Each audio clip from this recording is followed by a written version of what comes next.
Quelqu'un m'a interpellé sur YouTube l'autre jour en me disant qu'il était étrange que je m'intéresse à l'astrologie, un savoir aussi douteux.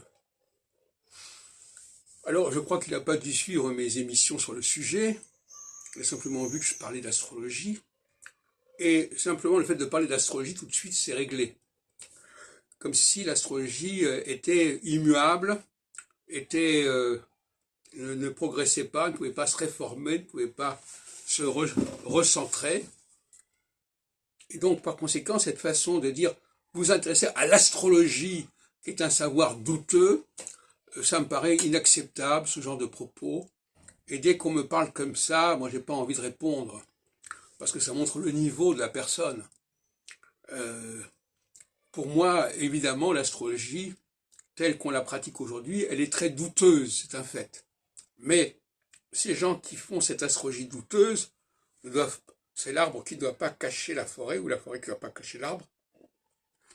Ce sont des gens qui déconsidèrent l'astrologie, qui la discréditent par leur laxisme, par leur désinvolture, par leur pragmatisme. Disant, ouais, moi ça marche, ça donne des résultats, bon, bah, on va chercher plus loin. Et effectivement, ça porte tort à l'astrologie. C'est pour ça que l'autre jour, je disais de manière un peu ironique, qu'il ferait payer certains astrologues pour ne pas travailler, de façon à ce qu'ils ne divulguent pas un savoir toxique.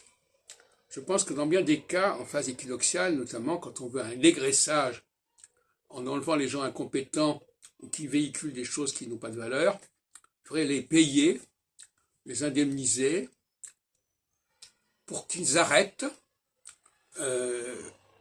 parce qu'en fin de compte, ça coûte plus cher à la société que ces gens continuent à sévir,